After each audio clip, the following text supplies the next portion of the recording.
Hey, salut tout le monde, j'espère que vous allez bien. Et moi ça va. Et donc la dernière fois, on était sur les variables un peu. Alors les variables qu'on pouvait créer tout simplement, ici j'avais créé retour. Et un peu toutes les variables qui étaient imposées, ou tout le moins données automatiquement au lancement du script. Alors je vous avais parlé donc de $0, $dièse, $1, $2, $3, etc. Et de dollars pour l'interrogation. Alors ici on va en voir un autre. Euh, alors c'est un peu particulier. Il a un comportement assez spécial. Alors je vais vous montrer. En fait, lorsque vous faites écho à une commande comme écho bonjour, vous avez deux retours de cette fonction. Le premier, c'est tout simplement le numéro qui est, euh, qui est retourné en fonction de la réussite ou non de la commande, comme je vous ai expliqué tout à l'heure, avec dollar donc, pour l'interrogation. Et vous en avez un autre, c'est dollar underscore, dollar donc le trait du 8 là. Et, euh, Et dollar underscore, en fait, il va retourner, suivant la situation, dans un echo, il va retourner tout simplement ce qui est envoyé vers la sortie standard. C'est-à-dire tout simplement ce qui est écrit à l'écran. Donc je vais vous montrer echo bonjour et ensuite faire un echo dollar underscore, ça va donner ça. Ça va donner bonjour et bonjour à nouveau. Tout simplement parce que dollar underscore contient bonjour. Et ce qu'il est possible de faire, bien évidemment, c'est par exemple faire un système de comparaison, ben, comme je vous ai montré dans la vidéo d'avant, hein. Et là, je vais mettre echo ici tout simplement. Et là, je vais mettre en fait, voilà. Si c'est égal à bonjour, affiché echo, enfin affiché ici quoi. Donc, je regarde ça. Et ici, vous voyez bonjour ici. Et si j'écris bonjour avec un grand J, par exemple, ça sera pas le même. Donc, vous voyez qu'ici, il écrit pas ici. Ici, il écrit pas ici. Bon, là dans cet exemple, il n'y a pas marqué ici. D'accord. Donc, ceci étant, voilà, vous pouvez utiliser ça dans cette situation. Mais comme j'ai dit, il était un peu particulier. On va prendre. Oups, je vais garder quelque chose, hein. Voilà. Je vais prendre l'exemple de ls par exemple. Ls qui liste le répertoire courant. Je vais utiliser et je vais faire un echo dollar underscore. Donc, on va regarder ce que ça donne. Alors, je vais nettoyer. Et ici, vous voyez d'abord, il lance la commande ls, mais dollar underscore ne prend pas le retour de la commande ls. Il va récupérer juste ls. C'est-à-dire que pour réexécuter cette commande de nouveau, cette fois-ci, il faudra enlever le echo, tout simplement. Et faire un dollar underscore. On va faire ça, on va voir ça. Et ici, vous voyez que il est lancé une fois ici et une autre fois là. Voilà. Donc, suivant la situation, vous pouvez analyser le contenu de dollar underscore et ensuite, tout simplement voir tout simplement ce qu'il contient et ce que vous avez envie de faire avec quoi. Ça dépend quel est votre objectif quoi en gros. Euh, mais pour revenir sur l'exemple de tout à l'heure, je vais prendre un autre petit exemple vite fait avec Hello World. Alors, on va voir ça. Et là, je vais faire MDR. Et là, vous allez voir s'afficher Hello World. Et le problème, c'est que lorsque vous faites un echo dollar underscore, cette fois-ci, vous allez voir World. Alors, pourquoi?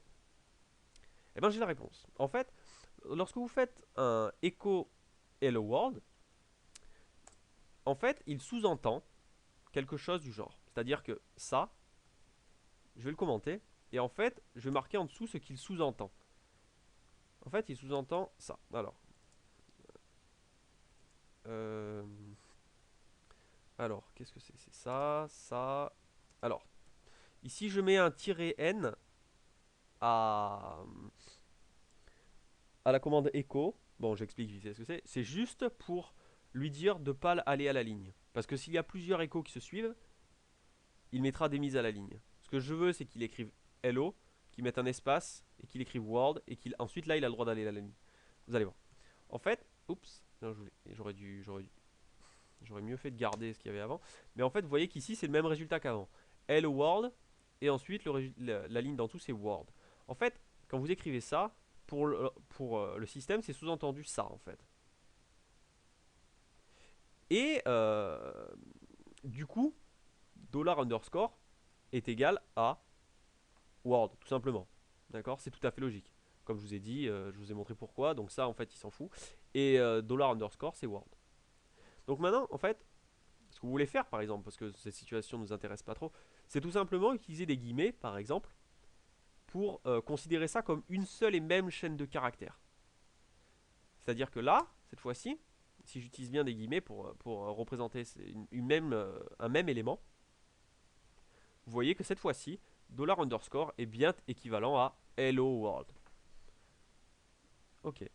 Euh, donc, ça peut être utile dans certaines situations d'utiliser cette variable pour analyser un peu euh, ce qui a fait quelque chose ou truc du genre. Qu'est-ce que je voulais rajouter ouais, je peux vous parler un petit peu des échos. Alors on va mettre $_ de côté et je vais vous parler un peu des échos. Alors ça sera peut-être répétitif, mais bon, je veux pas prendre de risques pour ne perdre personne. Euh, vous avez des caractères. En fait, non. Ce qu'on va faire, je vais commencer par créer une variable qu'on va appeler var1 qui sera égale à 18. D'accord. Et là, je vais marquer son âge, 2 points. Et là, je vais écrire tout simplement $var1. Voilà, tout simplement pour afficher la variable en question. Ok. Donc, je regarde ce que ça donne et il marque son âge de point 18. Si j'aurais voulu marquer l'âge à la ligne, sur une nouvelle ligne en fait, je peux utiliser des caractères spéciaux et utiliser des caractères d'échappement. Alors pour ceux qui connaissent le C, ils sont identiques. Ici je vais utiliser anti/n, donc pour une mise à la ligne. Je vais lancer ça. Mais là vous voyez que l'anti/n est affiché dans echo. Pourquoi? Parce que par défaut, echo ne considère pas les caractères d'échappement. Donc, si vous connaissez la commande un peu echo, il faut utiliser cette fois-ci "-e" afin de lui dire de considérer les caractères d'échappement. On va regarder ça. Et ici, cette fois, il y a une mise à la ligne. Maintenant, on va voir autre chose. On va mettre des simples guillemets à la place des doubles guillemets. Quelle est la différence? Je regarde ça. Et ici, vous voyez, la mise à la ligne fonctionne. Mais il y a marqué $var1 à la place de la valeur de cette variable. Donc en fait, il est tout simplement pas possible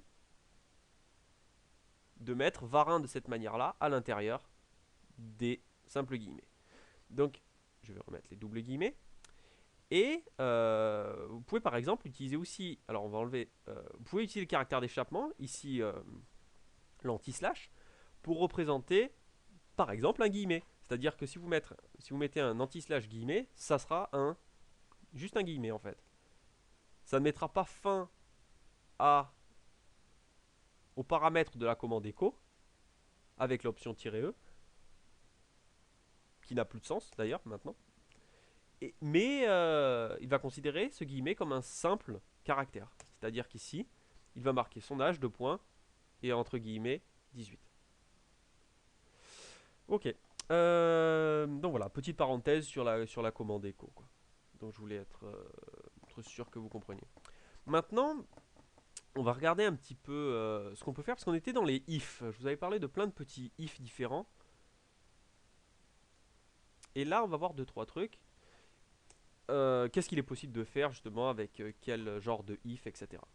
Alors on va commencer par aller sur le bureau. Oups, j'arrive. Je m'en sors pas quoi. J'ai un, j'ai un nouveau portable. Et donc on va créer un dossier qui s'appelle O. Très original. Et on va regarder un peu ce que ça va donner. Donc ici, on est dans le répertoire O et pour l'instant il n'y a rien. Ce qu'on va faire, c'est on va faire un peu des analyses si vous voulez. On va créer un dossier qui s'appellera, on va faire très original, on va l'appeler fichier. Donc si je fais un ls ici, vous voyez qu'il y a un fichier qui s'appelle fichier. Donc on va regarder un peu les analyses qu'on peut faire sur ce fichier et ce qu'il est possible de faire tout simplement, quoi. Donc le premier truc qu'on va faire, on va vérifier si ce fichier existe. Alors pour ça, vous pouvez utiliser les commandes if comme vous avez utilisé. Sauf que cette fois, vous pouvez utiliser directement, par exemple, des tests.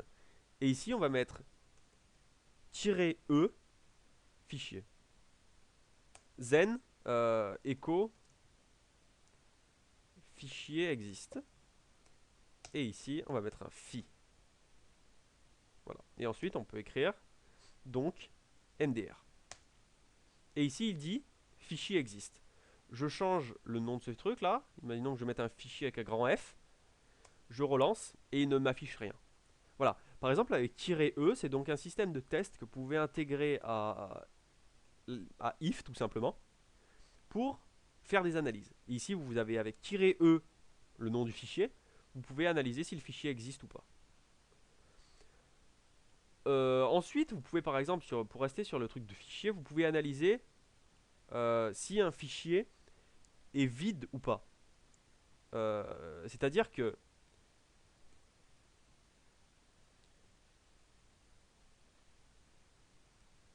vous pouvez faire un test, c'est-à-dire que vous pouvez utiliser cette fois-ci -s pour vérifier si le fichier n'est pas vide.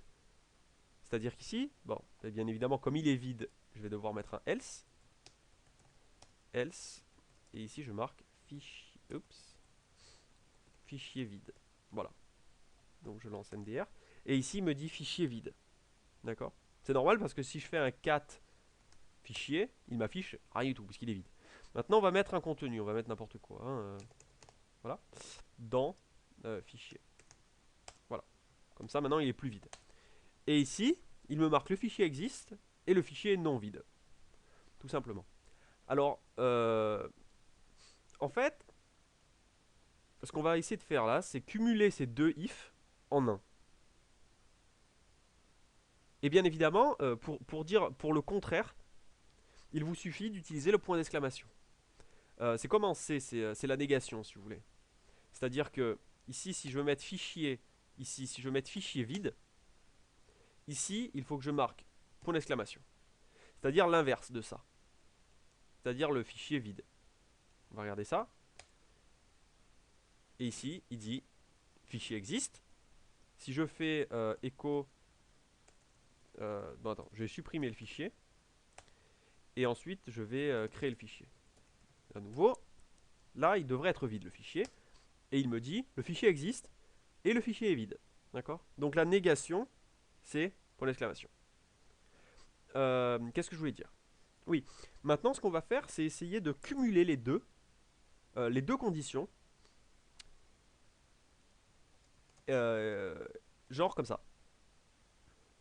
Alors, je vais peut-être mettre des espaces ici pour être plus propre. Voilà, je veux cumuler les deux, c'est-à-dire que je veux écrire, voilà, le fichier existe et il n'est pas vide. Donc, pour cumuler les if, vous pouvez utiliser une syntaxe logique qui est toujours pareil, la même qu'en C en fait. Donc ça ne devrait pas vous choquer.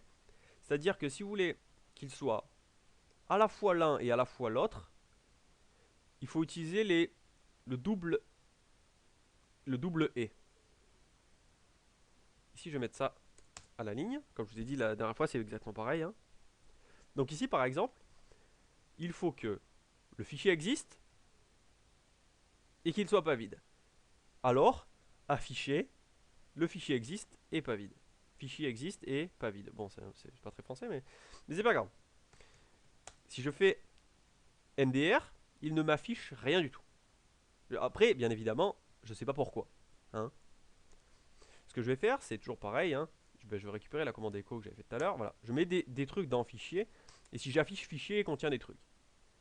Donc à partir de là, si je relance mdr, il me dira le fichier existe et pas vide. Bon, et il n'est pas vide, etc. Vous m'avez compris. Donc de cette manière, vous pouvez cumuler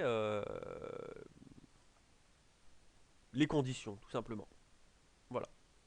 Donc c'est le même système qu'en C. Ça correspond au et. Donc voilà.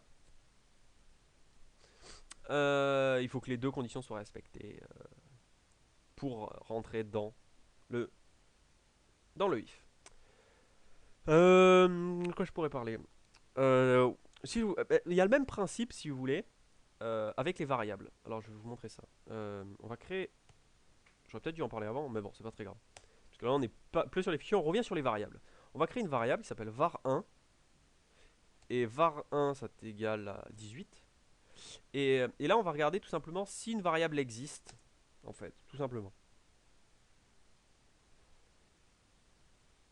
Donc, -n, donc pour vérifier si une variable existe, et entre guillemets, on va mettre $var1, et ici, on va mettre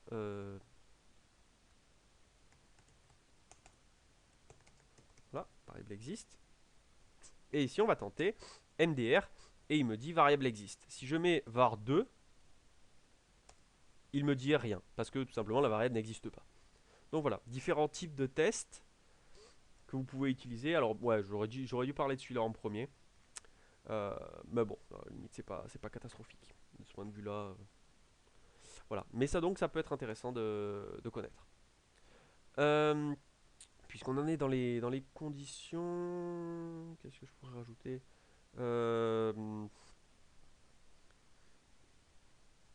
Il y a les dossiers. On peut regarder un petit truc sur ça. C'est-à-dire que si, par exemple, donc là, donc là, j'enlève tout ça. Et en fait, ce que vous pouvez faire, par exemple, imaginons un programme qui crée un dossier. Si vous avez un programme qui crée un dossier, peut-être que vous avez, imaginons, on va faire un mkdir dossier. Voilà. Et lorsque vous lancez le programme, mdr, il va tout simplement créer un dossier, d'accord? Donc ici, je vais l'effacer manuellement. Mais lorsque vous le lancez, oups, pas ça que je voulais lancer. Si vous le lancez 2 fois, vous voyez qu'il n'arrêtera pas de planter après. Enfin, planter, voilà. Ça sera, il dira impossible de créer le répertoire parce qu'il existe déjà, etc. Donc, du coup, ce que vous pouvez faire, comme j'ai fait la dernière fois, si vous voulez rediriger l'erreur de supérieur dans dev nul. Okay. Par contre, bien évidemment, vous pouvez faire un truc beaucoup plus propre et faire par exemple une condition, vérifier si le dossier existe et si le dossier n'existe pas, le créer. Donc c'est-à-dire, ça c'est si le dossier existe, faire quelque chose. Ici, ce que je veux, c'est si le truc n'existe pas, comme je vous ai dit tout à l'heure, en fait, il faut bien choisir son ordre et en général, on utilise la négation pour faire quelque chose s'il n'y a pas quelque chose. D'accord? Pour pas avoir besoin de mettre un else. Attends, je vais expliquer ce que je veux dire. Parce que je sais pas si vous avez bien compris. C'est-à-dire que ça, voilà, vous pouvez, en fait, ici, il y aura else, echo, voilà. Ici, c'est tout simplement le dossier existe. Et ici, le dossier n'existe pas. D'accord? Ici, on va commenter ça. Et on va regarder là un peu. MDR, le dossier n'existe pas. Je fais un mkdir manuellement de dossier. Je relance et il me dit le dossier existe. D'accord? Donc, le programme fonctionne et fait ce qu'on lui a demandé. Maintenant, comme je vous ai dit la dernière fois, en général, il vaut mieux utiliser la négation pour faire en sorte de ne pas avoir le dossier existe. On ne veut pas un programme qui affiche le dossier existe. Vous voyez ce que je veux dire? Donc, ce qu'on va utiliser, c'est la négation. Et ce qu'on veut faire ici, c'est créer le dossier s'il n'existe pas. Donc, on s'en fiche d'afficher quoi que ce soit. On va récupérer la commande mkdir. Et on va tout simplement créer un dossier s'il n'existe pas. Tac, tac, par exemple. Voilà. Donc, si le dossier n'existe pas, alors le créer. Tout simplement. C'est-à-dire qu'ici, on va lister. Il n'y a rien. Je lance MDR. Il vient de créer le dossier. Je relance MDR. Et en fait, cette fois-ci, il ne rentre pas dans la boucle. Dans la boucle. Il ne rentre pas dans le if. Donc, il ne recrée pas le dossier.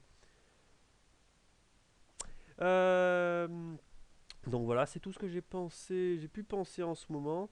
Je vais peut-être finir sur une dernière commande histoire de rajouter des trucs. Je vais pas partir dans les boucles, mais ça je ferai dans la prochaine vidéo. Mais genre, lorsque vous créez une variable, par exemple, vous créez var1 égale quelque chose, vous pouvez demander la variable à l'utilisateur. Ça aussi, c'est un truc qui est très pratique. Et j'expliquerai justement son utilisation dans les boucles. Ou plutôt non, je vais en parler dans la prochaine vidéo, comme ça j'associerai aux boucles, c'est beaucoup mieux. Donc moi je vais en rester là. Et j'espère que ça vous a plu. Et puis à très bientôt.